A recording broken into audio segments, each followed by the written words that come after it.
You know, one of the things that has happened, we were doing some research on, actually it was on illiteracy, and we made some discoveries quite by accident. And one of the things we found out was that young girls who get involved in prostitution or lesbianism, this sort of thing, and young men who get involved many times in homosexuality do so not because of a poor relationship with the mother, but a poor relationship with the father. That's very true. That's why I wrote that Daddy Loves His Girls. If you'll notice, every football player that comes up to get an award, he looks right into the camera and he says, "Hi, Mom." Mom. You know, and it is indicative of the fact that there is absentee fathers. You don't have to leave the house to leave the family circle. You can still sleep there and eat there and refuse to participate in raising children. And if that happens, then it affects the daughter, because your father ought to be your first date. He ought to be the first one to tell you you're beautiful.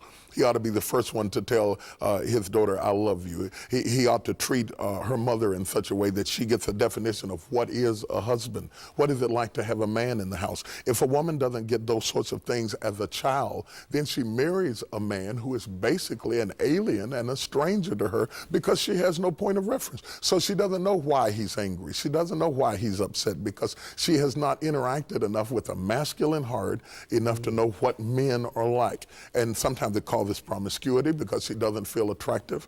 She doesn't feel beautiful. I taught my daughters at very early ages that they were beautiful. And even at 5 years old, if you ask them were they beautiful, they'd say yes. If you ask them why, they say, "Because my daddy told me so." Yeah.